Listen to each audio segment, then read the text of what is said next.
Rüşat'ı düşürmekçi basın. Çocuğunu. Şöyle başlayayım. Euzu billahi mineşşeytanirracim. Bismillahirrahmanirrahim. Ve salatu ve selamu ala Resulullah ve ashabi ecmaîn. Esselamu aleyküm ve rahmetullahi ve berekatuhu. Dersimiz Ramazan'a hazırlanma. Ramazan temasına. Ramazan'ı biz biliriz indi. Bu Ramazan esasıyla Ramazan ayında oruç tutar diye aytamiz. Ama Ramazan ayında oruç tutuguna түгел. Ана күп изгеләр эшләргә була Рамазан ayında. Шуның өчен монда мин сезгә дәрес бирәм иншаллах. Беренчесе мәсәйтәсе килә. Әгъүзу биллаһи минәш шәйтанир раҗим. Бисмиллаһир-рахманир-рахим. Ва салату ва саламу аля расулиллаһи ва асхабы эҗмәгыйн. Беренче искә төшерергә кирәк, Аллаһ Тәгалә ни өчен безне бар кылды? Ни өчен Аллаһ Тәгалә безне бар кылды? Коръәндә җавап бар. Ва ма халактул җинна вал инса илля лиябудун. Kur'an'da kile ayet, cinler ne diyor? Cinler ham kişiler. Cinlerden ham kişilerini bar kıldı. Ne için diye? Gıybedet için diye. Yunlar gıybedet kılığı için. Gıybedet kılığı için. Allah Teala'ya gıybedet kılığı için. Allah Teala'ya bar kıldım diye. Niçin şu ayette cinler ham kişilerini iskaçırırken? Niçin şu ayette feriştelerini iskaçırmıyor, hayvanlarını, böceklerini? Çünkü hayvanlar bulamı, böcekler bulamı, planetları bulamı, bütünüsü Allah Teala'ya mecburi, Allah'a gıybedet kılar, mecburi. Bütünüsü. Даже kıyaş da Allah'a secde kılar deyip gelir. Bir vakit Muhammed Peygamber sallallahu aleyhi ve sellem üzerine sahabelerle birge oturganda qarı kıyaş bata. So'rov biri, siz o'ylaysiz qo'ya qari quyosh ketdi deydi. Ular aytdilar, Alloh taolo hamoni ishisi ko'rak bilishrak deydi. Muhammad Peygamber sallallohu alayhi vasallam aytdi, quyosh hozir ketdi deydi, Alloh taolaning taxti ostida deydi, sajda qilarga deydi. Ham quyosh ruxsat so'raydi kun sayin shig'arga. Alloh taolo kun sayin quyoshga shig'arga ruxsat beradi. İlla magar birgina kun bo'lar deydi. Quyosh ruxsat so'rar deydi shig'arga deydi.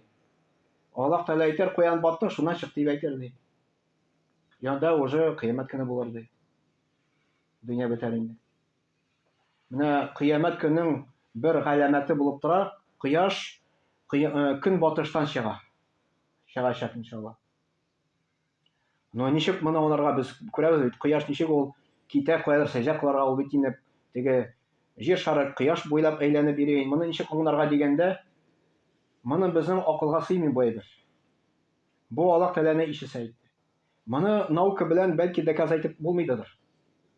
Ras bizga Alloh taolaning ishisi shunday deb aytdi, quyosh Alloh taolaning taxti ostida keta sajda qilarga, значит shulay bor ekan. Mana amanda ni uchun Alloh taolo jinlarni ham kishilarni iskachiradi. Chunki jinlarga ham kishilarga Alloh taolo ixtiyor berdi. Ixtiyor. İkinci hayır. Ихтияр. Ихтияр это желание. Проще было. Желание. Birinchi jinlar turida aytasi keladi, jinlar ul bor. To'tiga qo'y bir. Даже meshitga yurishilar aytadilar. Ilk jinlar bor edi, hozir yo'q endi jinlar deydi. Ko'rasan, ilk ko'rganlar jinlar, har ko'rmaylardi, значит yo'q degan so'zni deb aytaydi. Yo'q, Qur'onda Oşıqdan oşıq Qur'anda jinler suresi var. Yanda Allah da aytay jinler var deydi. O ilk de bolgan, hazır da var. Bulaşaq da ol inşallah. Kim ol jinler? Qo'yal jinler bizim ko'rmaymiz olar. Jin degan so'z, mana ma'nosi ko'rinmaydi degan aytib. Jannat degan bar so'zimi? Jin degan so'z bor. Bir tomirdan olingan. Niçin jannat jin bir tomirdan olingan? Chunki ko'rinmaydi degan so'z. Cennet de ko'rinmay, ham jinlar da ko'rinmay. Ammo ular bor. Mana dalil birinchi Qur'onda keladi, Jinlar surasida aytadi. Даже kim Qur'onga ishonmay, masalan, ko'rasizlar bor, sehrchilar bor. Ko'rasizlar, sehrchilar shular bilan svязga kirib, kishiga xabar aytadilar. Mana masalan, kishi kelib aytadi, ko'rasizlarga yurilar. Сихерчеләргә йөриләр. Мөхәммәд пәйгамбәр сәлләм әйтте, кем күрәзәчегә бара ди, кем багаучыга бара ди, аның 40 көне намазы кабул булмый ди. Кем аңа ышана ди, ул уже Мөхәммәд пәйгамбәр сәлләм алып килгән дингә күфрлек кылды ди. Динә чыгып китте дигән сүз. Бару просто. Мәсәлән, кемдер может машина белән кемдер алып килергә аны. Ул барды. Все, аның 40 көне намазы кабул булмый. Кем барып тыңлады, ышанды аңар. Ул уже динә чыгып китте ди, Алла сакласын. Әйтәләр, ник ул дөрес әйтте. Ни өчен дөрес әйтә кай вакытны? Мөхәммәд пәйгамбәр сәлләм әйтте, җиннәр, шайтаннар, алар хәбәрне тыңлыйлар скәменеп. Аллаһ Тәгалә киләчәкне фәрештәләргә әйтә икән. Алар бер-берсе өстенә менеп тыңлыйлар хәбәрне. Аларны фәрештәләр үтерәләр. Әмма кайберләре исән кала ди. Шушы исән калган фәрештәләр, җиннәр килеп, исән калганы индеме, күрәзәченең колагына әйтә ди. Бер хак сүзгә ди, 100 ялганны өсти ди. То есть кай вакыт аның сүзе туры килергә мөмкин, но барга ярамый. Кемдер әйтә, мәсәлән, без бардык ди, мәсәлән, кемдер югалган булган инде. Кемдер югалган булган, таба алмаганнар, ул кешене ул әйтте ди, без шуннан таптык дип әйтә инде, ул аны хәбәр безгә бирде ди. Но мин әйтәм, зато сез ахиратны югалттыгыз. Да, ул сезгә әйтте, дөньяда может булырдыр, бәлки. Итол шайтаннар ялган әле ул табалса.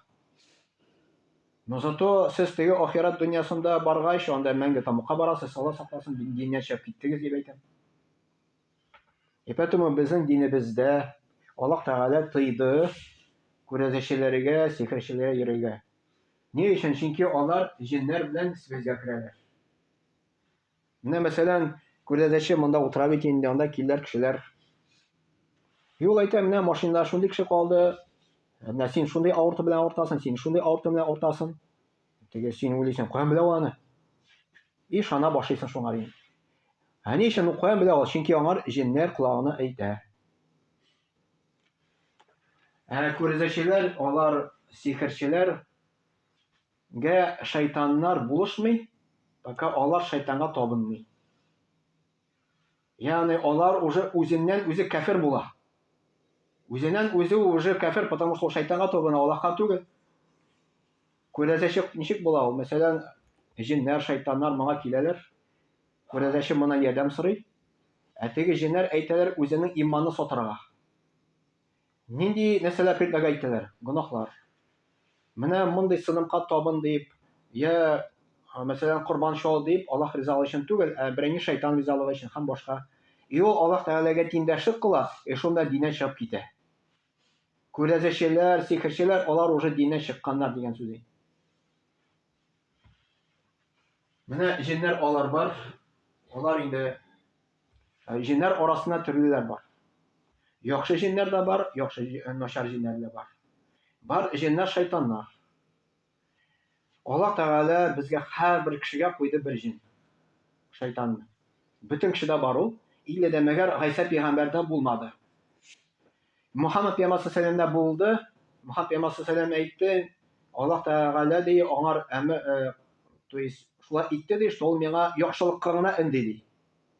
Бөтен кешедә бар içinde şeytan ул начарлыкка инди. Бар фәрештә яхшылыкка инди. Шуның өчен кешегә төрле уйлар килә. Яисә Аллаһтан анысы исеме атала илһам дип. Яисә шайтаннан ул атала вәсвәсә дип. Аллаһ шайтаннан килгән хәбәр инде колагына. Менә бу җиннәр арасында мусулманнар бар, арасында христианнар, кешеләр кебек. Аларның семьялары бар. Балалар алып кайталар, тоже шулай ук. Алар параллель дөньяда яшиләр, әмма без аларны күрмибез, әмма алар бар. Кешеләрне Аллаһ бар кылды. Менә бу җиннәрне, кешеләрне бар кылды, Аллаһ Тәгалә әйтә, гыйбадәт өчен ди. Ни өчен җиннәрне һәм кешеләрне монда искә төшерә, чөнки җиннәрдә дә, кешеләрдә дә Аллаһ та куйды по желанию. гыйбадәт итү. По желанию. Ягъни син чын күңелдән Аллаһка ышанып, намазга бассаң, Аллаһ Тәгалә вәгъдә итә кешегә җәннәтне. Җәннәт. Әгәр дә гыйбадәт кылмасаң, Аллаһ Тәгалә вәгъдә итә җәһәннәм. Тамук вәгъдә итә. Кеше шуны сойлый. Кайсысын сойлый? Гыйбадәтне сойласа җмакка керә, гыйбадәт кылмаса тамукка керә. Башка затлары андый мөмкинчелек бирмәде. Фәрештәләр мәҗбүри Аллаһка буйсыналар. Берсе дә Аллаһ Тәгаләнең сүзләрен тыңламаучылар юк. Бөтенесе Аллаһка буйсына 100%. Бөтен хайваннар, бөҗәкләр бөтенесе Аллаһка табыналар. Только без аны анамыйбыз ди Аллаһ Тәгалә әйтә. Менә беренчесе булды, Аллаһ Тәгалә безне бар кылды гыйбадәт өчен.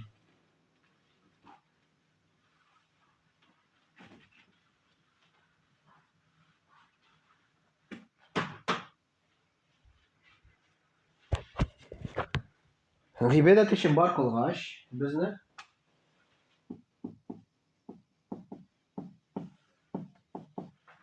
значит, галимнар әйтәләр, мы должны заботиться об этом. Менә моны сакларга тиеш без дип. Ничек сакларга тиеш? Намаз безнең бар. Бар ураза тоту бар. Бар закят түләү бар, байлар мискиннәргә түләләр, бар хаҗ. Бу гыйбадәтнең асыллары, бу Аллаһ Тәгаләнең хаклары. Әгәр дә кеше шуны үти икән, гыйбадәт кыла икән, ул иҗмакка таба бара, иншаллах. Җәннәткә таба бара.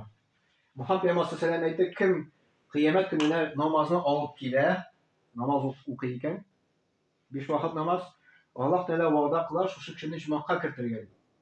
5 вакыт намаз алып килми икән ди, тели иҗмакка кертә ди, тамакка кертә ди. Шуның өчен безнең өстебездә бигрәк тә шушы нәрсәне сакларга, намазны. Иң мөһиме шул. 5 вакыт.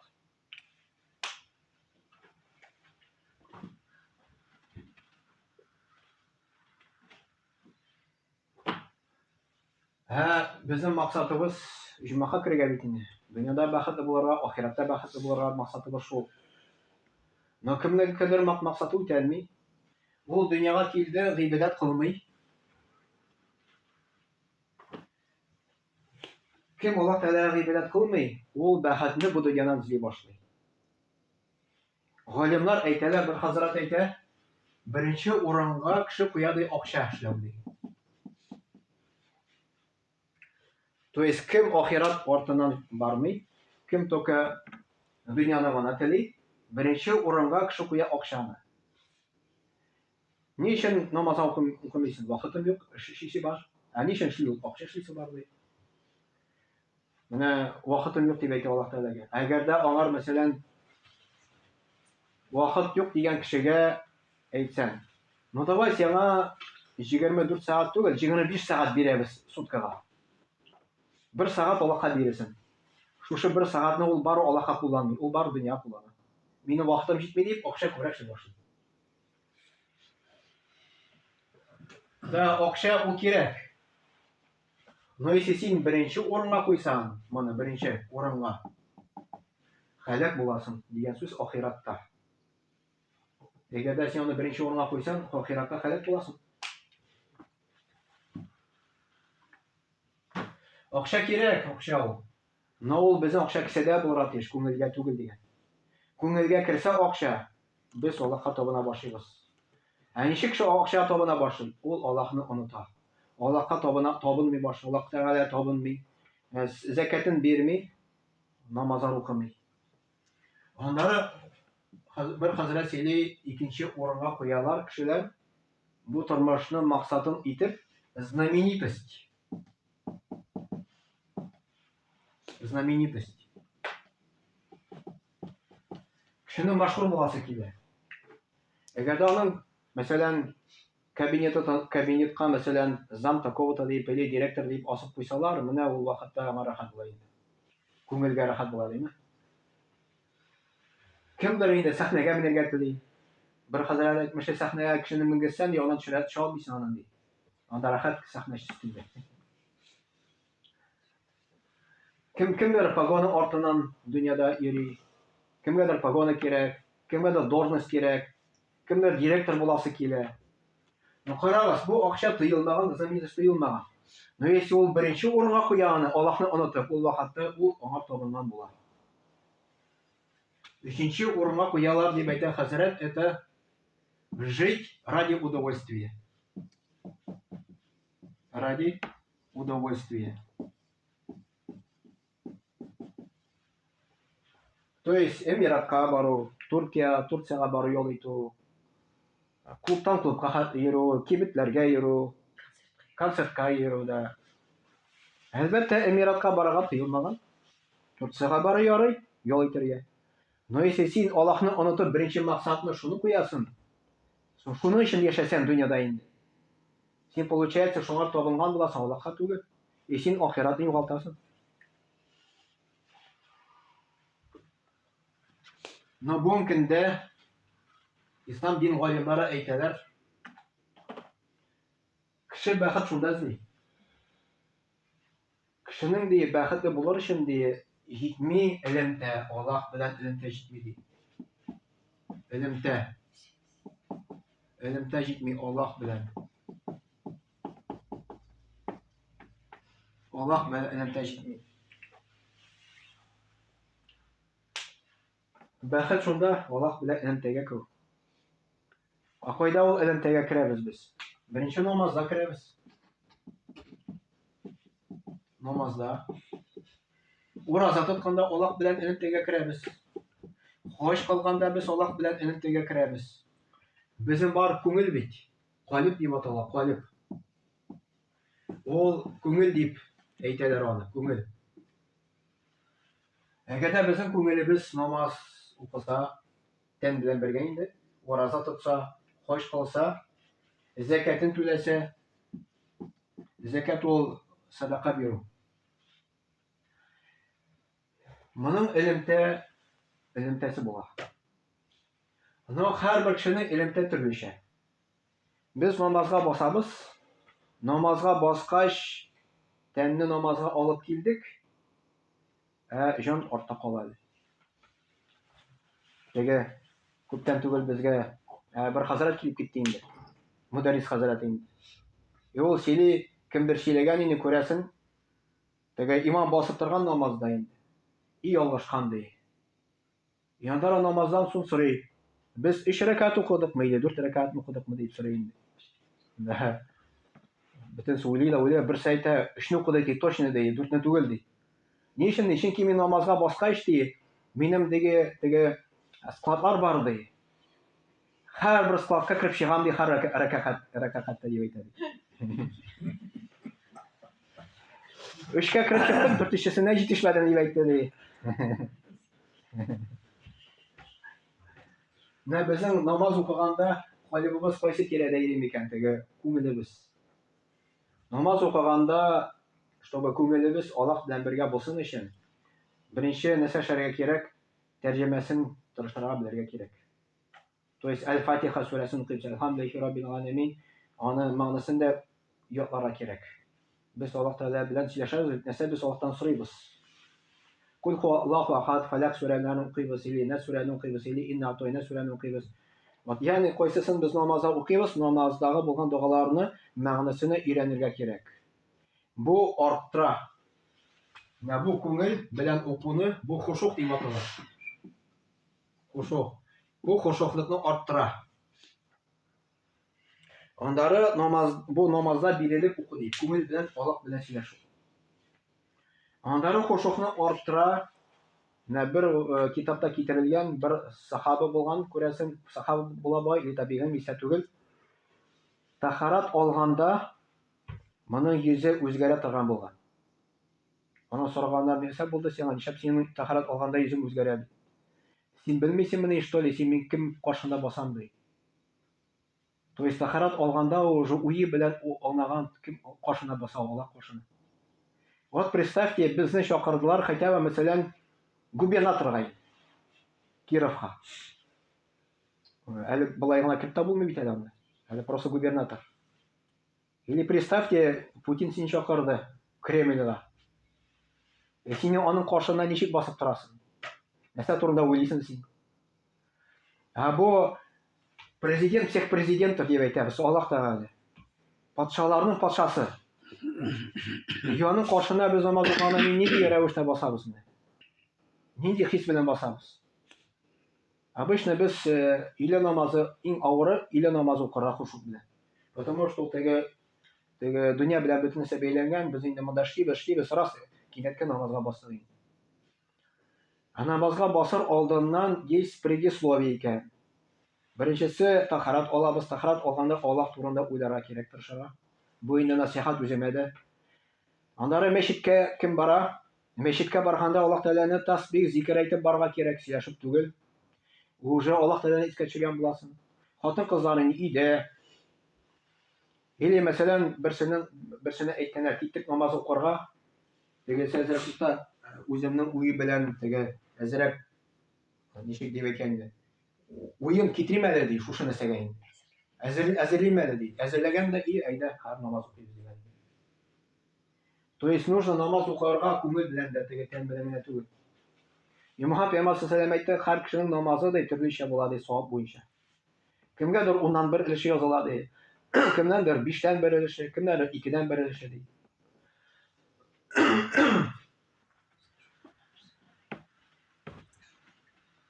Әгәр дә без намазны хотя бы 50%-ка җиткезсәк, хушук белән, безнең намаздан чыгасы килмәячәк. Намазда үзенең рәхәте бар, ләззәте бар. Шуның өчен намазда тырышырга кирәк шушы ләззәтне табарга, хушукны. Кемнең намазда хушук югала икән, менә бу хушук. Ул в скором случае намазын ташлаячак. Потому что Коръәндә аят бар. Намаз уку дие, йөк дие, Аллаһ Тәгалә әйтә. Зур йөк дие. Иллә мәгәр кем намазын хушук белән укый, аңар йөк түгел ди. Кемнең намазы эчтәлеге юк икән, ул намазын скорее всего ташлаячак. Потому что намазның максаты Аллаһ белән сөйләшү, Аллаһ белән элемтәгә керү. Моның максаты югала. Аны белми ни өчен намаз укый, нәрсә бирә ала намазын. Намазга баскач, без на самом деле күңел белән Аллаһ белән элемтәгә керергә тиеш. Аллаһ белән сөйләшергә тиеш. Күңел белән рәхәтлек алырга тиеш. Мөхәммәд Пәйгамбәр саллаллаһу Билалгә әйткән, муазинга әйдә, азан әйтә дә намазда ял итә әле ди. Мөхәммәд Пәйгамбәр саллаллаһу намазда ял иткән. Менә бер хәзер шундый мисал китерә. Представьте, сезнең дие, мәсәлән, малаегыз бар. 18 яшьлек. Моны алып киттеләр армияга. Элек 2 ел булган, хәзер 1 ел, хотя 1 ел аласар инде. Син аны 1 ел күрмәдең. Бер атна кала кайтырга. Ул шатрата, әнием дип әйтә, әтием, бер атнадан соң кайтам. Шушы сүзне ишетүгә дә әнигә ничек күңеле була, рәхәт була. Аннары ул бер атна буе аны көтеп тора, әзерләнеп тора. Кайтуына бәлешләр әзерләп куя, может, кунакларны да чакыра. Кочаклап ала, сөйләшә аны белән күңелгә рәхәт. Бер хәзрәт әйтә, әгәр дә без намазны, һәр намазны шулай итеп кабул итсәк ди, намазда без шул хәтле рәхәтлек табабыз, иншаллах. Намазны шулай итеп кабул итәргә кирәк. И как раз Рамазан айы безгә как раз бу мөмкинчелек бирә моны.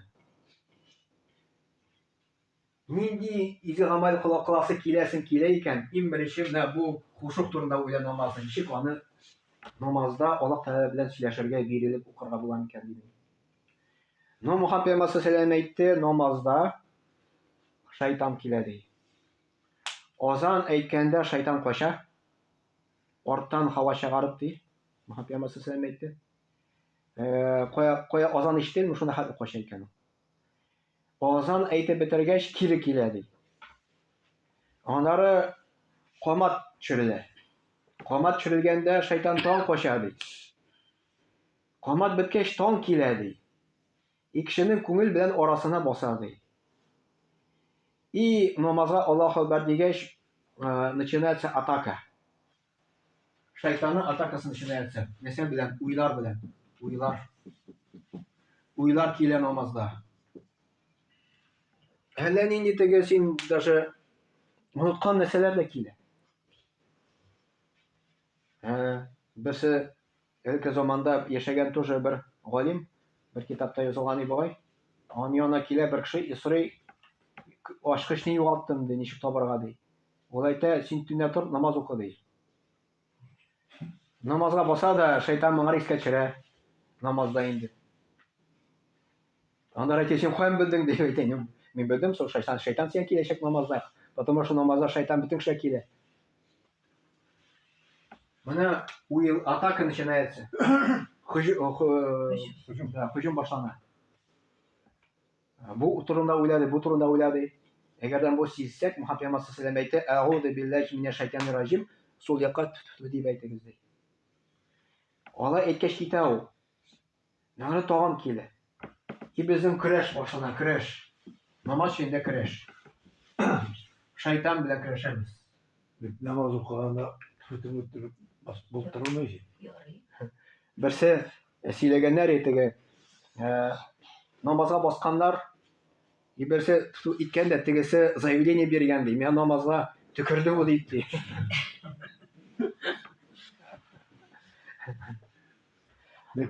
Бузул була иштаган намаз. Намаз бузылмый. Намаз бузылмый. Артык хәрәкәт була. Артык хәрәкәт. Беренче мәртәбә. Иштә кыртап кабатласаң, ул вакытта намазың бузылырга мөмкин.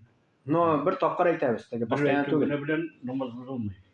Икенче тапкыр уже шайтан килгәч, аны белән көрәшәбез, уй белән. Бер галим әйткән, мен хушукны ди. 20 ел зәдем ди, кешегә чаптыктым ди. Галим. И поэтому һәрбер кешедә хушук төрле процент. Кемдедер түбән, кемдер сирәк була инде. Но әгәр без хушукны хотя бы 50%-ка җиткерсәк, намазда ләззәт табачакбыз. Намаздан чыгасы килмәячәк. Ничек үсибез аны? Ничек үсибез? Бу хушукны ничек үчебез? Ләззәтен Үчи алмыйбыз инде без аны. Бу хошок турында бер җомга алдыннан вагаз сөйләнгән инде. Аны сез искә төшермисез. Сезнең бер яктан күрә, икенче яктан сәп китә. Моментально. Бер вагазны бер җомга көнне сөйлисен. Икенче җомгага шулык вагазны киләсен. Яңадан яңа нәрсәләр сөйләгән кеше була. Шундый ихтибарсызлык бездә. Ул вагаз, беләсезме, ул әйбер. Вагазның дәрестән аермасы шунда. Менә мәктәптә дәрес үткәрәләр бит әлеме? Анда китап бар, дәфтәр бар, язып баралар. Вагаз ул кешедә 10% кала. Теге сөйләгәне бит бер хәзрәт сөйләде. Мәсәлән, бер хәзрәт шу хәтле матур итеп вагазын сөйләгән. Булар тәсилләнеп кайталар икән. Бер-берсе белән әйтәләр. Шу хәтле матур вагаз сөйләде ди. Берсе сөйләде, нәрсә турында сөйләде? Белмим ди. Матур сөйләгәнне искә төшергән, нәрсә сөйләгәнне белмим икән. Безгә значит 100 тапкыр бер вагаз укырга кирәк. Ул процесстан да истәп. 100 тапкыр укымам, но бер 10 мәртәбә укырга булдырам. Шунча мин вагазны тырышам, теге вагаз гына түгел, именно дәрес кебек, теге монда язып барга, чтоб сезнең булай калсын әзер хотя бы. Юк, җомга көнне вагазларны язып бар булмый бит. Вагазны язып барып булмый. Җомга көнне булай сөйлисең генә. Анда тагын әле шунсы бар, көйтеп сөйләргә дә ярамый. Инде кешене ардыра башласа икән, аннары ул уй белән әллә китеп чыгачыгып әллә кайлар йөри башлый. Шул якка кирәк. Шул якка төкерү генә калмый. Кира дәвам итәбез иншалла. Әле без вообще аны Рамазанга кермәдек тә даже. Вакыт бар Аллаһ. Әле вагаз намазга Рамазанга иртәрәк төкергә дә әле. Да. Әзерләнергә кирәк, шуның өчен. Кирәк.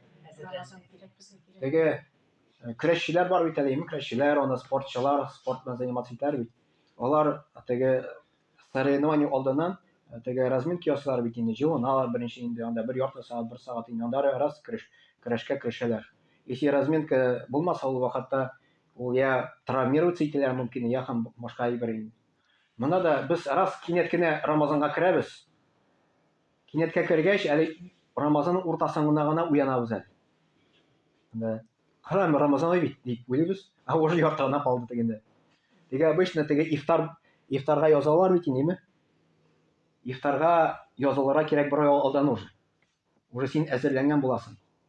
Если син Рамазан ай көтсәң, бөтенесе Рамазан ай көтсә, ул вакытта бөтенесе ахырында торшалар теге ифтар кылырга. Анда уже урын калмый ифтар кылырга. Теге ифтар теге мәчеттә үткәрергә. Авылда язылалар. 5 кеше язган инде. Так. Менә бу Рамазан алдыннан безгә уже Шабан аенда Мөхәммәд пәйгамбәр сәлләм кушты әзерләнергә. Шабан аенда Мөхәммәд пәйгамбәр уразалар тоткан. То есть бу мәҗбүри ураза түгел.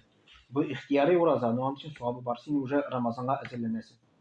То есть үзенең Рамазан айда ураза тотарга уже Рамазан килгәч уже ураза тотарга җиңел кирип китәргә була.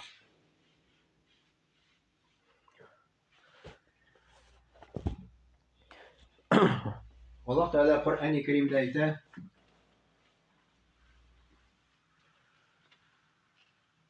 Кемдер әйтмеши, намаз укысам, ураза тотсам миңа нәрсә була инде ди. Или Бәдрәфкә барып, менә теге бер сөйләгән бер хәзрәт сөйләде аны. Әйткән икән, Бәдрәфкә комган да йөрә кирәк. Комган да барсам миңа нәрсә була инде. Нәрсә була, син акча бирмиләр инде аның өчен. Ул теге комган белән барса, һәр син Аллаһ Тәгаләдән нәрсә бирер инде син. Бу нәрсә була, синең өчен Аллаһ Тәгалә кайгыра, чтоб син чисталыкта йөрсен ди. Син чиста буласың шуның белән инде. Мәсәлән, Аллаһ Тәгалә Коръәндә әйтә, әгәр дә сез нимәтләрне санасагыз, нимәтләрне санап бетерә алмыйсыз ди. Менә безнең бар нимәтләр. Хәзер нимәтләрне санап карыйм әле. Алабыз күз. Күзнең нимәте күпме микән? Аны бәясе бар микән күзнең нимәте? Бәясе юан. Теге бер хәдистә килә, берсе элекке заманда 500 ел яшәгән, Аллаһ Тәгаләгә 500 ел гыйбадәт кылган. 500 ел буе. Элекке заманда кешеләр озак яшәгәннәр. Адәм галәйһиссәлам 1000 ел яшәгән. Нух пәйгамбәр 950 ел дингә өндәгән. Коръәндә килә ул. Шунда бер кеше яшәгән, Аллаһ Тәгаләгә гыйбадәт кылган. Как монах кебек дип әйтәбез. Аллаһ Тәгалә моңа әйтә җәннәттә, җәннәттә түгел кыямәт көндә. Минем рәхмәтем белән җумакка кер дип. Ул әйтә, юк ди, минем гамәлләрем белән кер дип әйтер. Аллаһ Тәгалә әйтер, алайса үлчәүгә куйгыз ди аның гамәлен. Менә гамәлләр дип әйтәбез 500 ел. Икенче якка куялар нәрсәне? Күз. Әле күз генә түгел, күзнең бер карашын гына әле куялар. Шушы күз, или күзнең бер карашы 500 ел гыйбадәтне баса икән. То есть без җумакка керәбез Аллаһның рәхмәте белән. Без шушы гамәлләр кылып, Аллаһ Тәгаләнең ризалыгын алабыз. Аллаһ Тәгалә риза булса гына без җумакка керәбез иншалла. Ничек бала әти-әнигә түләп бетерми? Әти-әни күп нимәт бирде үзенең баласына, ул аны гомер буе түләп бетерә алмаячак бер кайчанда. Шулай кеше дә Аллаһ каршында шушы нимәтләр өчен бер кайчанда түләп бетерә алмый.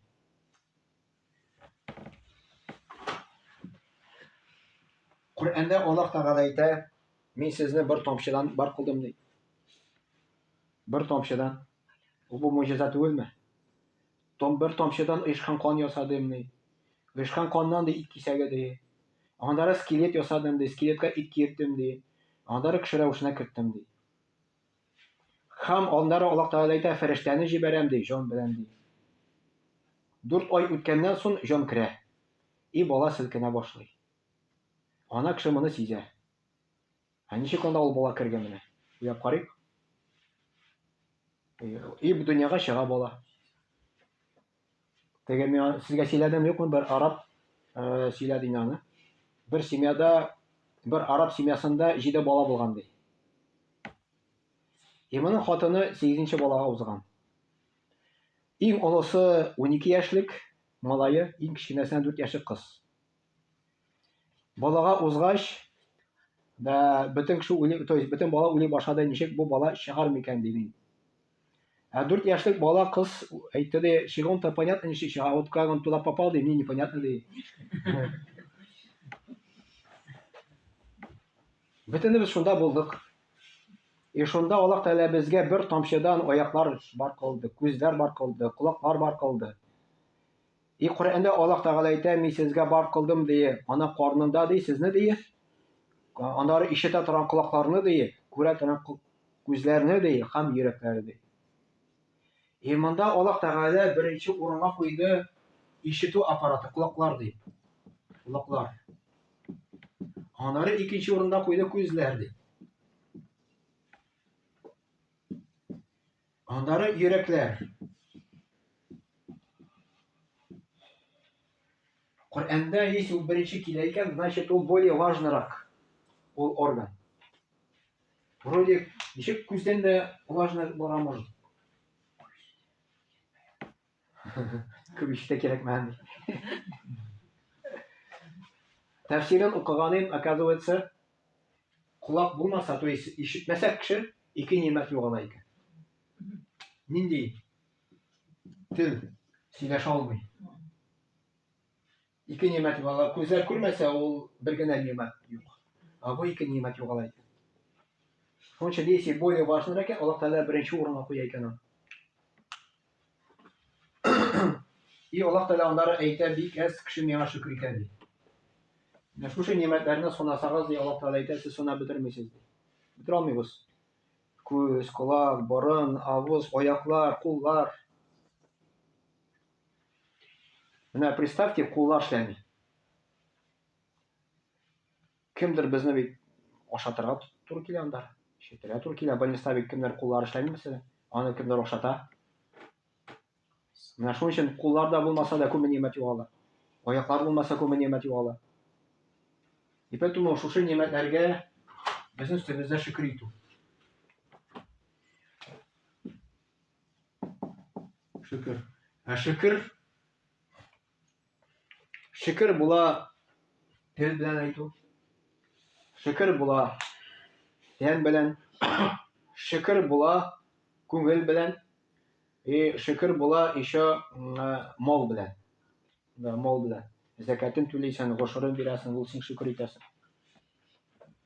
Мәсәлән, кайберләре сорыйлар мәсәлән. Менә закат дигән сүз бар бит инде, закат. Закат түли бойлар.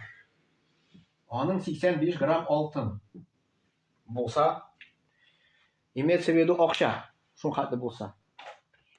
Шул бәягә. Ул күпме була инде ул? Кадәр язылган 900 мең килеп чыга. 900 мең булачак. Ну давай 1 миллион алабыз. 980 1 миллион инде. Округленный. Округленный 1 миллион. 1 миллион. 1 миллионга якын. Сум. Әгәр дә кешенең шундый сумма бар, и ул 1 ел ята. Банктамы или банкка тыгып куйдымы, ясына тыгып. Разница юк, кая ята. Ясына банкадамы или те банкта ятамы. 1 ел булса, Аллаһ Тәгалә куша, шуннан 2% ярым чыгарга. 40тан 1 өлешен. Бу ничә була? 25 мең име? 25 мең. 25 мең. 25 мең. Асрау бирделәр мәсәлән, менә мин машинага акча җыям ди. Машинага җыйгач бит инде ул 1 ел ята бару, менә 1 миллион җыйды икән, 2 миллионга җыя хәзер. Аннан түләргә тиешме ди, мин асраганым бик тиеш дип әйттеләр. Хәзер мин ничә акча җыям ди. Мин җитми бит андары ди. Минем бер пенсияга гына 25 мең дип әйтәм, сонда ничә мең анда дип әйтә. Яра Аллаһ Тәгалә сиңа 1 миллион бирде бит, нәчә Аллаһ Тәгалә риза булсын 25 меңне бирергә жалко что ли. Мухаммад Пәйгамбәр саллаллаху алейһи ва саллям әйтте, кыямәт көне алдыннан ди, кеше закатка карар ди, налогка кебек ди. Налог или штраф. Штраф килде, безнең түлисе киләме? Юк, түлисе килмичә түлибез бит. Налог килде, налогка түлисе киләме? Түлисе килми. Моны без шуңар шу әйтеп карасак, моны Аллаһ Тәгалә кабул итми, Аллаһ сакласын.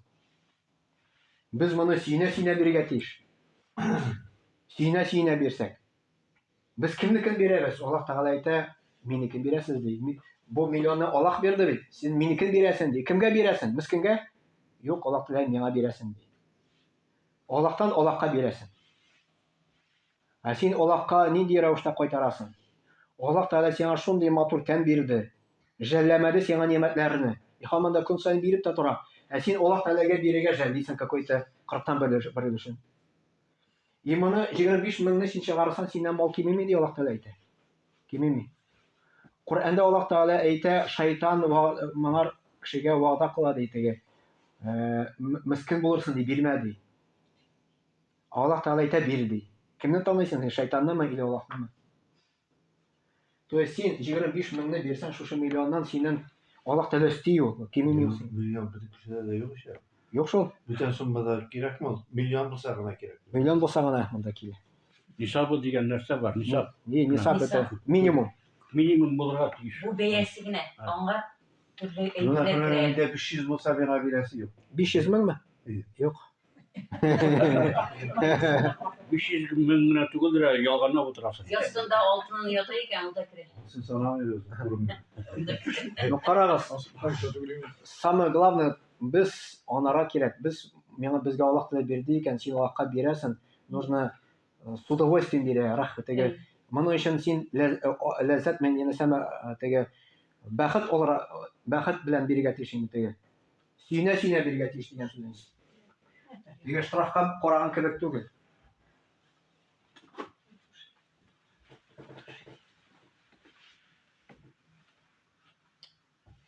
Но мин әле андыйларын белмим, который мискиннән дә мәсәлән. Кем мәчетләр сала, ул наоборот әле байрак та әле яши күбрәк. Мәчетләр сала, үзе кесәдән чыга, акчасы кимеми ягы. Мәчетләр саламы, һәм башка садака бирәме. Но закат дигәндә без яләнгәнбез, бойлар түләсеннәр ди. Безнең дә бит пенсия була. Пенсия күп мәсәлән анда. 25 меңме? Миллион түгел. 25 мең. Ну давай аламыз 25 меңнең 40-тан бер өлешен. Ничә? Янында кешеләр бар. 3-тән берендә бар микән 25 мең? Ну средний Янында пенсионерлар утыра. Средний юк 25 мең. юкмы? Юк, конечно. Кемдә бар? Максимальный 25 мең. Минем җәмәгатым инвалидность бар. 3нче группа ул 26 ала инде. 3 группа инвалидность белән ала. 12-13 мең, 14 мең мең. Yok, 17 инде бар минимальный. 17-18 минимум. Мәсәлән, 18 мең алабыз. Если шушы 18 меңнән 500 сумны ел ай сайын биреп барсаң мәсәлән. Күп буламы? Күп булмый. Давай сорап кара, күпме коммунальный бирәсең, күпме ашарга тотасың. Ишел калар. Даруга күпме тотасың. Алай утырмады ди. Менә бу Ходай биргән. Аллаһта гына. Юк, бу мәҗбүри түгел. Закат бит менә бу. Закат мәҗбүри, юк, бу 18 меңнән закат түгел. Мин просто үземнән генә әйтәм. Да, садака. Бу садака. Садака бу нафил садака дип аталат. Нафил садака. Билсән сава бар, билмәсәң гына хысы. Әйе. Имею в виду, үзебезнең күңелләребезне юмартлыкка өйрәтсәк, шулай итеп, да, бик күңелле була. Шушы юмартлыкны киченәдән өйрәтергә кирәк баланы. Балада күпмедер акча бар икән, әйтәсең менә синең сеңнең бар, аңар әзрәк теге күчнәш бирәле дип, садака бирәле дип, шулай итеп баланы тәрбиялисең, шулай итеп инде.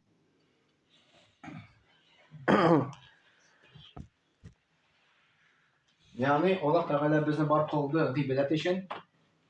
И поэтому монда автор әйтә, то что без гыйбадат өчен бар кылгач безне шуны буенча должны заботиться гыйбадатны. Беренче урынга куярга тиеш. Бар шундый понятие приоритет дигән. Приоритет. Бөтенс белмәде ул мәсәл. Это от более важных к менее важным дигән сүз. Да, это самое важное. Безнең мәсәлән, без эшлибез икән, эшлиб әйтәбез. Ну, эшләмичә теге кайберләре әйтә, мәсәлән, җимакны әйтәсең, җимакта ана шулай була рахат, шулай рахат була, эшлисе булмый дип. Берсе әйтә, эшләмәгәч, ничек без алайса без анда ди. Скучно була бит дип әйтә. Мен әйтәм алайса, Аллаһ Тәгалә шулай дип әйтерсең, давай миңа эш бир дип кыямәт көндә. Профилактория санаторийга баргач, беребез дә эшне сорамыйбыз бит инде. Ял итәсе килә бит. Поэтому кайберләре әйтелгәнчә бу дөньяда яшәргә авыр дип, Хәзрәт мисал китерә шуның белән. Мәсәлән, фабрика алабыз, завод. Беренче мисал. Икенчесе мисал санаторий.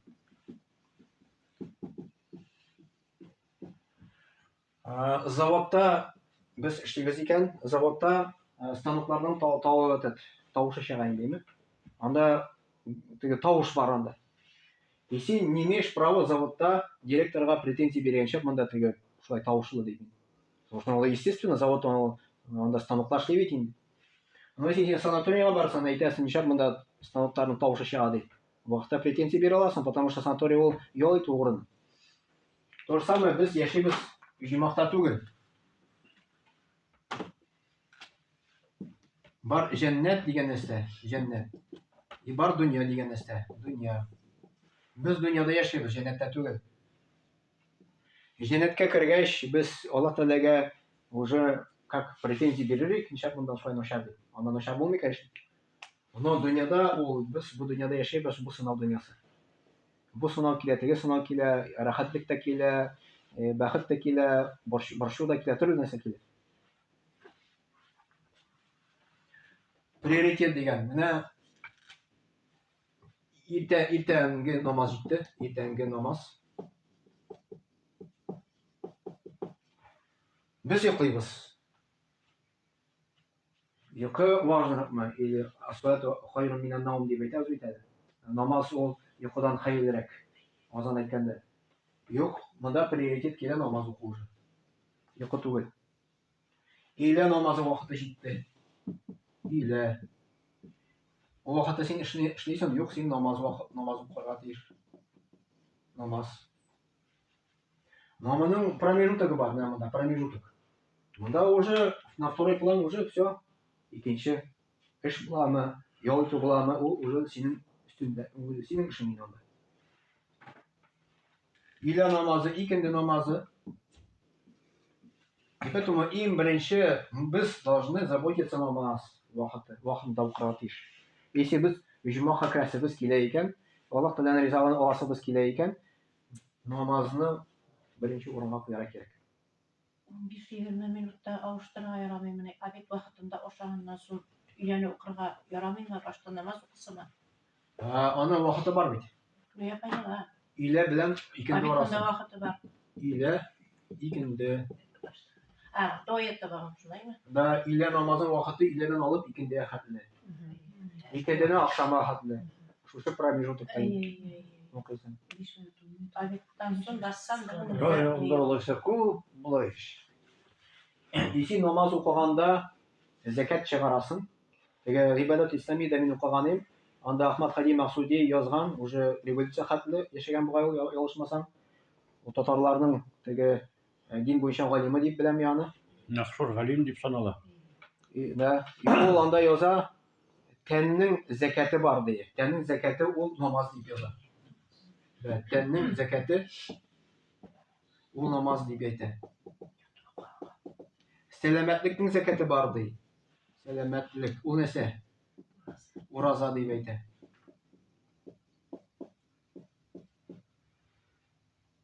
Закат это прямой перевод очищение дип килә инде. Но мондай мәгънә то, что син өлешен чыгарасың.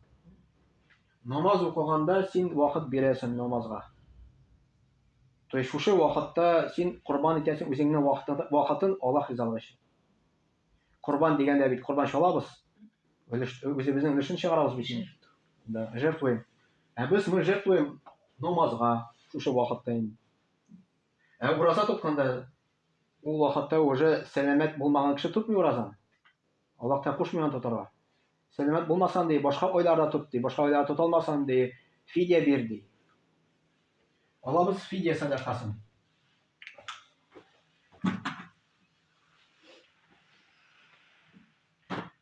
Әле минем әни бар 87 яшь. Рамазан айда гына түгел, понедельник, четверг ураза тота. Шабан ayında da ураза tutar. Küçüklerine yeri özünde o katlananı. Urazalar tutar. Да. Kim mesela urazа tutulmay fidye bire diyen söz. Fidye. Onda bir gün 400 so'm yazanayım. Tatarstan'ın muhtiyatı. 400 so'm. Bizimki de var. O simeni. Yana şalı grupasına koyduk indi. Qaramasa da болады. 400 so'm deb olamiz примерно. 400 ул. Если 30-га тапкырласак 12 мең чыга. 12 мең чыга. Urazana kaptanıdır o. Durakta 12.000 bireri de kutları yazar. Allah'a yaramış. Yok, монда положение бар. Ne tutulmak şu. Положение бар. Kim tutala аңар ярамый моны дилеге. Bağış. Да. Kim tutala аңар ярамый моны дилеге. Ул тута. Әйтсе шул вакытта тута алмый икән, башка айларда тута. Башка айлар тута алмый икән, ул вакытта гына моны бирә. Bunda безнадежно больной деген нәрсе бар. Ул сәламәтләнә алмый. Инде ауру аның. Һаманда ул ауру дәвам ителә. Шуның өчен ураза тота алмый. Шуның өчен менә фидия садакасын түли. Кемдер бүген авыртты, иртәгә ул тазарды, ул инде калган уразасы өчен соңыннан каза кыла. Бер көн өчен бер көн. Ураза тоталмаган көн өчен. Менә шушы 12 мең ул сразу бирә дигән сүз түгел. Ул может аны растянуть 1 елга. Бер айга килеп чыга 1 мең. Айына 1 мең чыгара ала бит инде. Да. Бу просто минимум куелган әле 400. То есть монда син бер көн бер мискин ашату дип килә. Коръәндә бит инде. Бер көн бер мискин ашату. Аны минимум куйган 400 сум. 400 сум инде ул безнең җирлектә була, бәлки ашатырга инде. Но Казанда, Мәскәүдә ул бер ашауда 400 сум китә. Көне 3 тапкыр ашаса ул 1200 китә бит инде. 402 тапкыр кешегә ашарга җитәргә тиеш. 2 тапкыр. Шулай битме? Дөресме? Мин белмәсен. Ничектер язылган я куйдым. Ураза турында тагын бер мисал. Менә Гөлнурның апайы белән абыйсы бар. Берсенә 93 яшь, берсенә 91 яшь. Узган ел полностью тоттылар, бер көн калдырмадылар. Менә без тота алмыйбыз дигән кешегә бу мисал. Быел әле Аллаһ Тәгаләгә мәгълүм төкә ничек була? Быел да тотабыз диләр. Иншалла тотарбыз диләр. Менә шуның өчен ураза ул үзгә үзенә күрә бер сынау. Аны белергә кирәк. Без аны булдыра алабызмы, юкмы, үзебездән тора. Только теләктән тора. Аллаһ Тәгалә безгә бирде нимәтләр. Нимәтләр әйттек, сәламәтлек нимәте бар. Тән нимәте бар. Ризык нимәте бар. Нимәтләр күп, аны санап бетереп булмый. Но иң зур нимәт монда автор китерә, ул ла илаха иллаллах. Ла илаха иллаллах. Нәрсә дигән сүз бу? Иман дигән сүз инде. Иман нимәте. Иман. Или икенче төрдә әйткәндә хидаят. Хидаят. Тәүфиq. Тәүфиq. Менә бу хидаят, тәүфиq Аллаһ Тәгаләнең иң зур бүләге. Ул бөтен нимәтләрне баса. Ул сәламәтлек нимәтен өстенрәк булып санала. Менә обычно бит инде сәламәт кеше булмаса бик авырлык кичерә дөньяда инде. Әгәр дә бу хидаят булмаса, дөньяда ул бәхетсез була, ахиратта ул мәңге тамакка керә. Безгә Аллаһ Тәгалә хидаят бирде.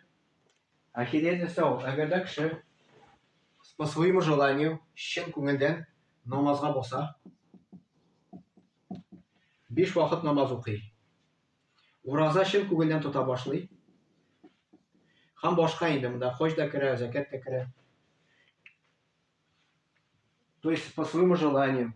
Он ада то, что Аллаһ Тәгалә бар, Аллаһ Тәгалә гыйбадәт кыла башлады. Шанды Коръәнгә, шанды Аллаһка, Аллаһның сүзләренә, Аллаһ Тәгалә вәгъдә итә җимах дип аны. Чын күңелдән, рәхмәт йөзеннән намазга басты икән, белегез, Аллаһ Тәгалә сезгә шушы хидаят тәүфикны ачты. Бик зур нимәт. Аннары ла илаха иллаллах дигәндә Мөхәммәд Пәйгамбәр саллаллаһу әйтте, кемнең үлер алдыннан соңгы сүзләре ла илаха иллаллах була ди, ул җмакка керә ди. Но кем әйтә алмый, это не означает, что җмакка керми. Это просто привилегия була инде. Ла илаха иллаллах дип үлеп китсә, ул бик зур привилегия. Шушы ла илаха иллаллах турында сөйлисе килә тоже, мисаллар. Тоже бер хәзрәт китерә бер вагызда, күрәсең, аны бер китаптан укыган инде. Теге бер шахматистка әйтәләр. Ла илаха иллаллах дип әйтте. Ул шахмат дип үлеп китә ди шулай. Ягъни шахмат уйнарга харам түгел, уйнарга була. Но просто ул шахматы уйнап, ул Аллаһтан өстенрәк куйган шахматы. Намазны укымаган. Намазны өстенрәк куйган. То есть бөтен тормышы шахматка бәйләгән үзенең. И ул шайтып үлеп китә ди. Андары базарда сатучы, тукыма, материал сатучы. Тоже, мәсәлән, Аллаһка табынмаган, ла илаха иллаллах юк получается. Ла илаха иллаллах дип әйтәләр моңар. Ул әйтә, бу материал шул хәтле тора, бу материал шул хәтле тора дип үлеп китә. Киләләр, мәсәлән, хамыр эчкән кешегә инде, исерек шатран, алкоголик инде. Ла илаха иллаллах дип әйт дигәч, теге үзеңә дә салып, мине онытма, шул үлеп китә ди. И поэтому безнең привилегия нинди, безнең приоритет беренче, кемне куябыз без, Аллаһнымы или эшнеме? Кемдер эшкә табына, кемдер базарга табына, кемдер үзенең шәһвәтенә табына. Ә безнең юк, безгә ла илаха иллаллах. Андары тагын бер мисал китергәннәр, Татарстанда бер авылда бер имам яшәгән, хәзрәт. 90 яшьтә вафат булган инде. 80 яшьтән 90 яшькә хәтле мәчеттә имам булган. Ул үзенең авылы өчен бик каты кайгырган. Ул һәрбер кешегә шалтыратып чыккан мәчеткә килегез дип инде. Ну, гыйлеме артык күп булмаса да, но кайгырган инде үзенең халкы өчен. Җәлил хәзрәт аның турында сөйли. Без килдек ди шушы авылга мәдрәсә ачырга ди. И шушы имамга сүз бирделәр ди. Микрофон тоттырдылар ди. И ул әйтә башлады ди, ну менә 75% мәчеткә йөри инде ди. Ә теге 25% ничек мәчеткә китерәсе дип аның өчен кайгыра ди. Безнең мәчеткә 75% йөрсәк без әле ой, ничек анда сөйнерик, гурланып йөрерлек дип. Ул теге 25% өчен кайгыра ди. И ул коронавирус белән үлә, сөйләгәндә ничек үлә? Ул инде яшәгән малае белән бер йортта килене белән. И ул сизгән, видимо, сизгән микән инде, үзенең малаен чакырган, киләле мине мунчада юындырып чыга дигән. Мунчада юындырып чыккан, и урамга чыгып киткән инде малае эш белән. Андары моның килене малаен чакыра, киләле, керәле ди, тизрәк безнең әти белән сәр булды ди. Малае кирип тә килә ди, тегесе ла илаха иллаллах дип әйтә дә ди, үлеп китә ди. Менә теге җан алучы фәрештәне күргән, үлем фәрештәне. Ла илаха иллаллах дип әйткән, үлеп тә киткән. Менә Аллаһ Тәгалә моңар бүләк биргән. Ул һәр намазга мәчеткә килгән. Ул әле ерак яшәгән, бер километр булмаса, ну бер 800 метр булгандыр аның йорты мәчеттән. Итек тә басты, ул итек тә түшәгән күрәсең, и һәр намазга мәчеткә дә килгән. Менә Аллаһ Тәгалә моңар бүләк биргән менә шундый. Үлем алдына ла илаха иллаллах дип үлә алган, үлеп киткән менә шулай.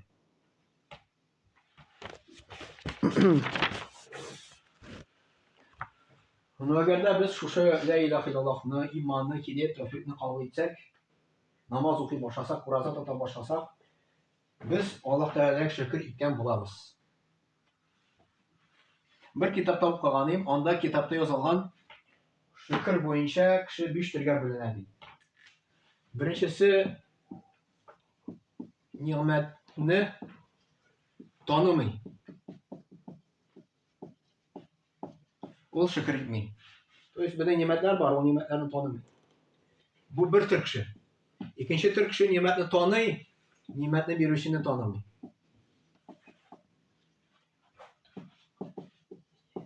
Бирүчене танымый.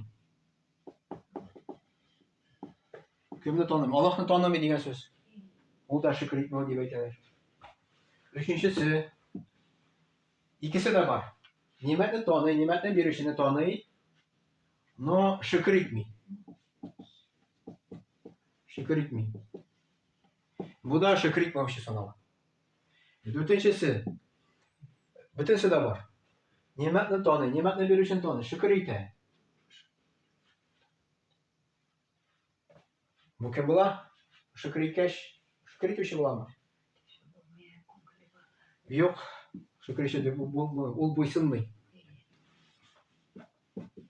Buysunmay. То есть, üçüsü var. Allah'a şükür diye birinin. No namaz okumay. Yok. Alemler yeter bu şükür etmedi. Beşincisi уже bütünse var. Nimetni taný, nimetni berişini taný, şükür ete и buysuna. Buysuna. Bu уже була şükür etmişi. Ne bizge gerek beşincisi bu ara. Buysuna degan söz namaz, uraza, hoş ne buysuna degan söz.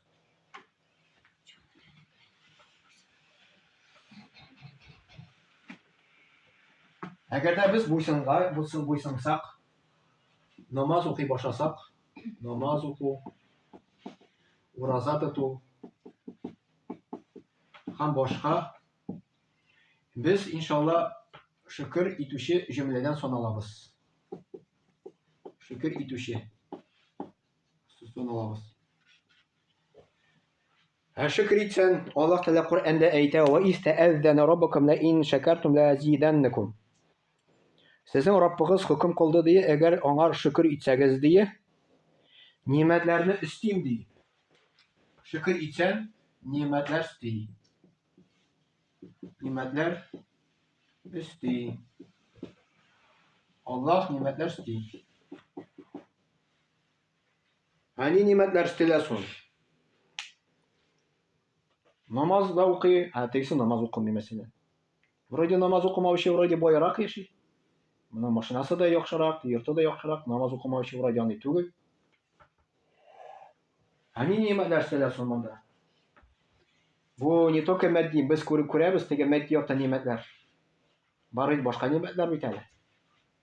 Бар selametlik nimeti. Бар гаилә nimeti. Гаилә синең балаң тәрбияле mesela.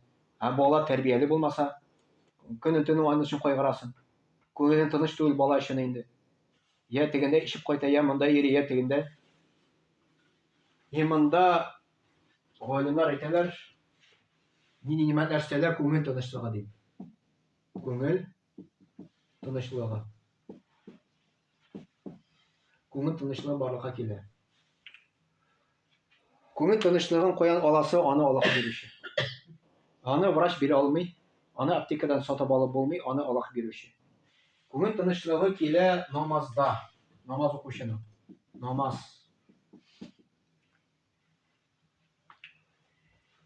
Бер хәзрәт сөйли, миңа бер кеше килде ди. Самолетта очарга куркам ди. Күңел тыныч түгел ди. Миңа теге китап тоттырдым ди, теге сокланганны соклармы дигән китап бар. Или Русия крепость мусульман дигән. Духалар китабы инде. Буны укый, что-то бар куркам ди, булышмый ди. Хәзрәт әйтә, мин аңа әйтәм ди, күп итеп ука. Узак укый, моңар күңелгә сиңә күрәсең. Менә хәзер уже тынычландым ди. Моның белән хәзер үсәм дә була инде ди. Бар бит әле күңел тынычлыгы булсын өчен әле намазны ни дәрәҗәдә укыйбыз. Зикр тасбихлар ничек әйтәбез без? Зикр, тасбих. Мин үзеннән әйтим, бу Коръән аяты Аллаһ Тәгалә әйтә. Не упоминай мне Аллаһ Тәгаләне дие, успокаивается сердца Коръән Аллаһ та безгә сорау бирә шундый. То есть әгәрдә без күңелгә тынычлык таба алмасак, Аллаһны искә төшерә кирәк ди. Мухаммад Пәйгамбәр саллаллаһу берәни дин шундый начар хәбәр ирешкән булса, ул тут же нафи намазга баса иде. Намаз укый иде. Biz ишетсәк, безгә намаз итеп китми теге. Һаман да шушы борчы шушы әйбер инде. Мухаммад Пәйгамбәр саллаллаһу хушугы шундый зур дәрәҗәгә булгач, ул намазга онытылган икән. Ул аңа ләззәт биргән. Коръәндә Аллаһ Тәгалә әйтә, сыйыныгыз ди сабырлыкка ди һәм намазга ди. Димәк, авыр вакытта кирәк сабыр итәргә, намаз укырга. Потому что ул күңелгә тынычлык бирә. Вот представьте, мәсәлән, бер мисал китерелә бер хәзер шундый. Ата кешесе үзенең улына әйтә икән, который мәктәптә укый. Улы менә хәзер син мәктәптә укыйсың, мәктәптән соң кая барасың? Ну, университетка керәм дип әйтә икән. Университетны бетергәч кая барасың? Эшкә керәм ди. Эштән соң кая барасың? Пенсия чыгам ди. Пенсия чыккач кая барасың ди. Кая бара пенсия чыккач? Кабергә барам ди. Менә шушы 2 метр, 1 метрга карап, нәтиҗә ясарга кирәк үзебезгә. Нәрсә шунда әзерләдек. Обычно кеше онытыла. Ну, хәзер менә хәр университетка барам ди. Кеше буласы килә инде, әлбәттә, мәшә түгел, но вакыт үтә, гомер үтә, намаз юк. Раз бер вакыт Аллаһ Тәгаләне ишесе килә дә алып китә теге дөньяга. Үлем фәрештәсе инде. Намаз укыган кеше ул капитал җыя башлый. Ахират капиталын. Мөхәммәд пәйгамбәр саллаллаһу хәдисендә килә, Мөхәммәд пәйгамбәр саллаллаһу әйтте, мәйтне 3 нәрсә зата ди. Мәйтне зата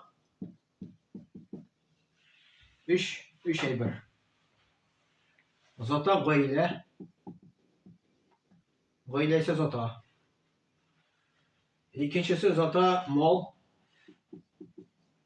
Өченчесе зата гамәлләр. Икесе кире кайтып китә ди. Икесе менә шушы, икесе моның белән бергә кабергә кирип китә. Кабергә кирип китә гамәл. И поэтому 2 метр, 1 метр безнең следующий яши торган урын. Безнең шушы йорттан, җылы йорттан күчәргә туры киләчәк 2 метр, 1 метрга инде. Шушы йортка. Прописка үзгәрә. И поэтому нужно шуңар карап нәтиҗә ясарга без анда әзерләдек ди. Кеше дөньяда акча эшли, мал эшли, мал мөлкәт, савап эшләргә омтыламы кеше? Дигәндә саваплар кирәк бит. Савап булмаса, гөнаһлар китә. И поэтому гамәлләр монда уже валюта үзгәрә. Валюта үзгәрә. Кабердә валюта доллары не действует анда. Рубли анда не действует уже. Вертолетлар алып китә алмыйсың, самолет алып китә алмыйсың, яхшы машина алып китә алмыйсың. Но кемдер алып китә. Теге шигәннәрне заталар бит әле. Кием белән заталар. Байлыкны шунда тагалар инде. Анда да бай яшәсен дип инде. Анда кебут аңар булыша анда теге. Бай итеп яшәргә. Юк шул анда булышмый, анда валюта уже икенче төрле.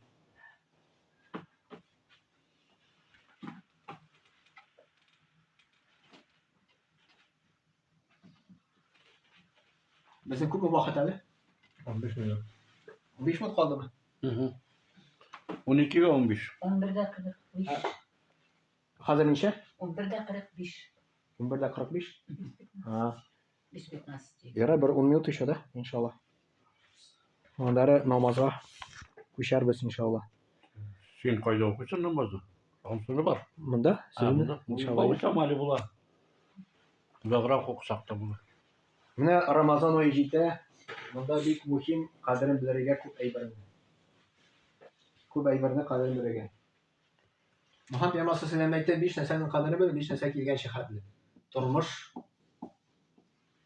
Тормышның кадерен бел, үлем килгәнчә хәтле. Үлем. Икенчесе сәламәтлек.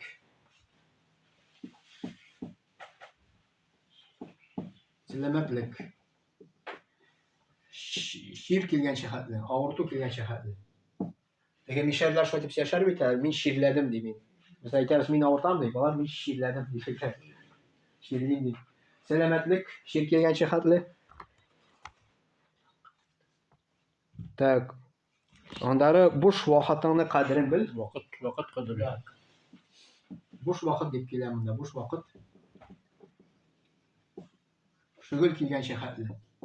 Шөгыль. Şöyle iş. Şöyle Занятость чем-нибудь, Шөгыль заниматься. занятость. Yaşadır şey bulayın. Şöyle Так. Андары яшьлегеңне кадерен бел. Картлык килгәнче. Менә яшьлек. Картлык килгәнче хәтле. Asıl sekreterge. А? Asıl sekreterge. Хәзер аңлатам каждый иншалла. Баланға йөрәбез. 5-нче сенәсә була сезгә задание. Бойлык, Байлык, да, ярлылык килгәнче. Кадер Байлык. белергә. факирлык килгәнче. Фәкыйрьлек килгәнче, ярлылык.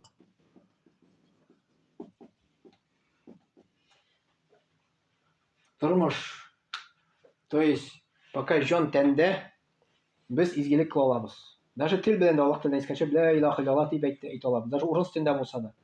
Но син әле 60 аласың. Ә үлгәч 60 алмыйсың уже. Поэтому кулланып кал дигән. Сәламәтлек. Кеше авырткан, чирләгән вакытта моның мөмкинчелеге чыккана кулыннан изгелек эшләүдә. Күп изгелек эшләй алмый. Имеется в виду, кадерен бел дигән сүз, Аллаһ юлында куллан шушы нәрсәләрне. Савап эшләргә тырыш. Әгәр дә сәламәтлек кулдан чыкса, син мәчеткә намазга килә алмыйсың. Синең зихенең дә юк, башың да эшләми, күзең дә күрми, аякта йөрми, уже мәчеткә баруның савабын югалттың дигән сүз. Килә алмыйсың. Буш вакытның кадерен бел. Ну, обычно кеше занят була инде. Өйдә буламы? Обычно пенсия чыккач ел итәм дип әйтәләр, но почему-то пенсия чыккач наоборот уртабыга эшләр. Күбрәк эшләнәләр әле. Пенсия чыккач. Но буш вакыт була. Өйгә керәбез. Обычно кул телефонга сузыла. Пультка сузыла. Карыйбыз. Ярый хәләл әйберне карасан әле. Мәсәлән, футбол, хоккей карарга хәләл, харам түгел. Но син 2 сәгать буе карадың аны. 22 кеше бер туп артына чабып бери. Нинди файда алдың? Ярый карасаң бер 15 минут, 20 минут, но син 2, 3, 4, 5 сәгать карыйсың аны. Син шушы 2 сәгать эчендә Коръән укый аласың, савап эшли аласың. Намаз укый аласың, нәфил намазлар буламы аланда. Башка кеше ярдәм итә аласың Аллаһ ризалыгы өчен. Дәрес бирә аласың, дәрескә килә аласың һәм башка. Но бу вакыт китте икән, все, поезд китте, кире бу вакытны кайтара алмыйсың. И поэтому бу дөньяның иң кыйммәт әйберле ул вакыт икән. Ул вакыт. Бер вакыт бер китапта укыган бер галим элекке заманда, вали имам Аш-Шафиғи буламы, кайсыда Абу Ханифа буламы. Ул үзенең йорттан мәчеткә барганда гел күрә, анда кешеләр кайберләре вакытларын үткәрәләр. Кемдер хәмер эчеп күрә булганы, кемдер уйнар уйнап инде. Ул вакытта ни уйнар теге бүген кенә шашки ул вакытта икенче уйнар булган инде. И әйткән, шушы аларны вакытын сатып алып булса да, аларны вакытларын сатып алыр идем дип әйтә. Галимнарның вакытлары җитмәгән. Гыйлем алырга гыйлем бирергә. Яшь вакытта кеше сәламәт, зихене дә бар, көче дә куаты бар. Но яшьлеген куллана гынахта күбрәк. Акча эшли дә хәмергә китә. Акча эшли дә зинага китә. Үзенең яшьлегенне Аллаһ юлында кулланса, ул күп итеп савап эшли ала. Нәфис белән дөнья күп. Әйе. Бетерә. Мәдрәсәгә кереп гыйлем ала, аны өчен күпме савап эшли ала. Кешеләргә гыйлем өйрәтә ала, башка изгелек ала. Но яшьлек киткәч, картлык килгәч эшли алмый ул. Байлыкны бай икән, ул может мәчетләр саларга, юллар саларга. Садака бирергә, ифтарлап кер, но кризис була, банкрот була, все. Мондый байлык китте, кулыннан эшли алмый ул. Бигрәк тә Рамазан айда вакытның кадерен белергә кирәк. Мин сезгә примерный план бирәм, ничек нәрсә эшләргә була Рамазан аенда. Мәсәлән, башына безнең көнебез сәхәрдән. Сәхәр вакытында нәрсә эшләп була. Әлбәттә, без анда ашыйбыз инде. Ашарга әзерлибез. Но буш вакыт калса, итәрәк уянсаң яхшырак була. Ул вакытта тахаҗҗуд намазын укырга була. Тахаҗжуд намазы ул төнге намаз. Ул мәҗбүри намаз түгел, ихтияри намаз. Желательный. No аны укысаң савап күпме була. Тәсбихлар тотсаң була, тәсбих. Ничә рәкагать туталар. Икешәр. икшар. Да, пожелание күпме хочешь. Можешь 100-гә хәтле тутырга. Көн җитсә инде. Әйе. Вакыттан җит. Зикр, тәсбихлар әйтә, ла илаха илляллах әйтәсен, субханаллаһи ва бихамдиһи әйтәсен. Мөхәммәд пәйгамбәр саллаллаху алейһи әйтте, әгәр дә кеше тәсбих әйтсә, субханаллаһи ва бихамдиһи дип. Аллаһ Тәгалә җимахта синең бакчада ди, агач утырта ди. Агачның зурлыгы анда ди. Шуның күләгә астында каты чаба торган ат белән 100 елда аны чыга алмыйсың ди. Шул хәлләтеге зур агачлар җимахта инде. Менә 100 тапкыр әйтә, 100 агач Аллаһ та утырта сиңа. Именно әйтә, менә утырта. Ярар, моннан соң килә иртәнге намаз. Иртәнге намаз. Но самое главное әйтәсе килә, кем намаз укымый, намазга басара тырышсын. Бер намаздан башлый, 2 намаздан башлый, но 5 намазга тутыра тырышсын. Самое главное фарызын булса да. Фарызын хотя бы 5 тапкыр укыса, ул 5 минут ала инде. Кем намаз укымый, иң беренче урынга фарыз намазын куйсын инде. Шуңар үзене ияләндерсен. Иртәнге намаз сүннәт бар, фарыз бар. Кем 12 сүннәтне укый, Пәйгамбәр саллаллаху алейһи 12 сүннәт ул була бөтен сутка эчендә инде. То есть монда 2 рәкәгать сүннәт иртәнге намазда, 6 рәкәгать сүннәт илә намазында, ахшамда 2 рәкәгать, ясүдә 2 рәкәгать инде. Бөтенсе 12 рәкәгать җыйган. Аллаһ Тәгалә шушы кешегә ди җимахта йорт салып куя ди. Иртәнге намаз белән кояш чыгыр алдыннан кояш чыга. Монда зикрләр, тасбих әйтсәк бик яхшы. Коръән укысак. Прямо кояш чыккан вакытта була. Коръәнне була. Намаз ярамый просто. Коръән зикр тасбихлар була. Кояш чыккач, бер сөңге расстояние күтәрелгәч, это примерно 30 минут. 2 рәкәгать ишрак намазы укыса, нафил намазы инде. Или духа намазы укыса. Но моны вакыты күп түгел, моны 1-2 сәгать чыга. Моңар гумра белән хаҗ сабы языла ди. Гумра белән хаҗ 2. Гумра кылган шикелле, и хаҗ кылган шикелле сабы языла. Наманы 2 сәгать буе бер кем белән сөйләшмәйчә зикр тасбихта, Коръән укуда, дуа кылуда булырга кирәк. Кояш чыкты икән, духа намазын укыйсың. 2, 4, 8 рәкәт укысаң да була. То есть бертәр 2 намаз укысаң була. Илә намазы җитте, илә намаз укыйсың. Аннары икенде укыйсың. Аннары Коръән уку буенча. Коръән чыгу дигән нәрсә бар. Рамазан айда киңәш ителә, бер тапкыр булса Коръән укып чыгарга. 30 көннәр. Һәр көнгә бер җуз. Бер җуз 20 бит тирәсе. 20 битне көнгә бүләргә була, һәр намаздан соң 4-шәр бит укысаң. Һәр намаздан соң 4-шәр бит укысаң, Рамазан ае буе Коръән укып чыга аласың иншалла. Но 5-не укысаң яхшырак. Потому что 29 көн килсә. Сорыйм әле, шул Коръән хакында. Дөрес түгелдер инде Коръән хәтем итеп, естественно тәрҗемә дип әйтим инде, укып бармасаң, тәфсирен дөрес булмый. Шундый бер вәсвәсә кертеләр. Дөрес була. Дөрес була. Дип беләм. Коръәнне тәфсирен укырга вакыт калмый икән.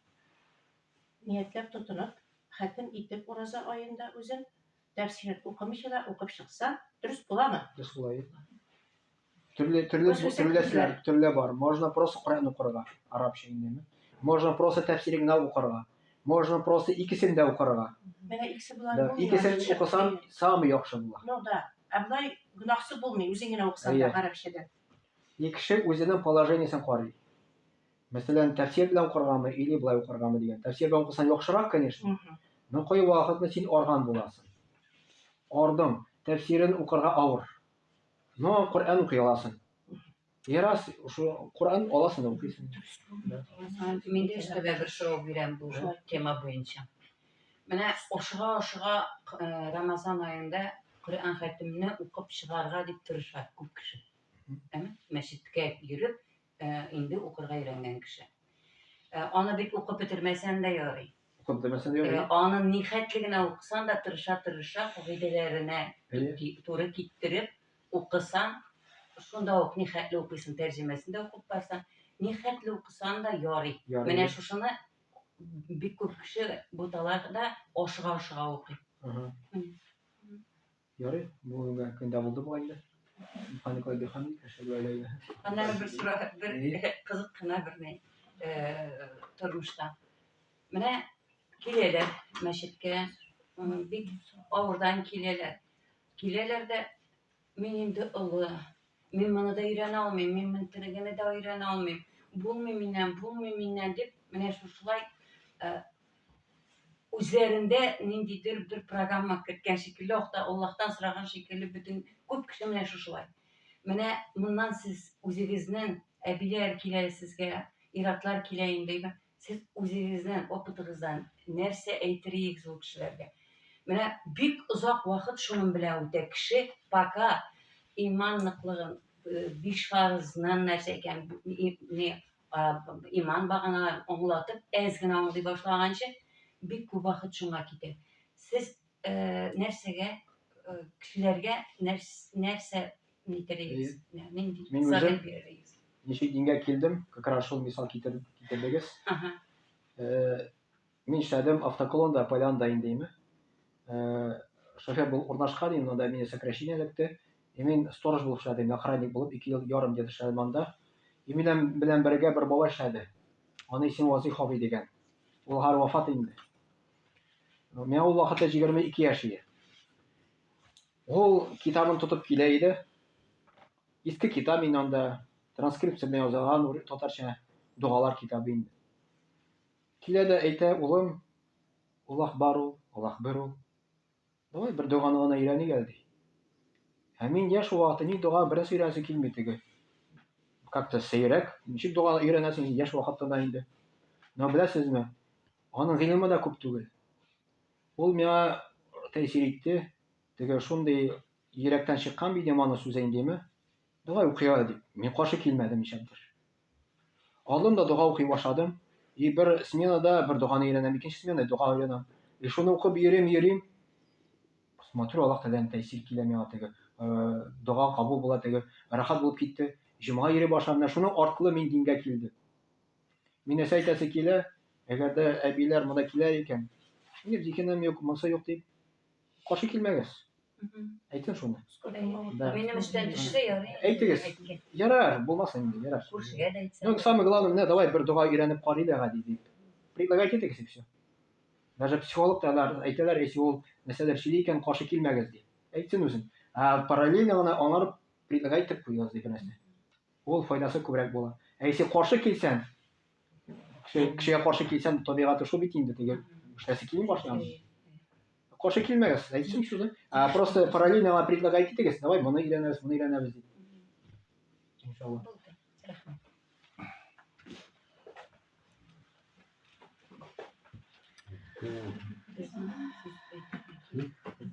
Аллаһ. Шул. Сез әйтегез.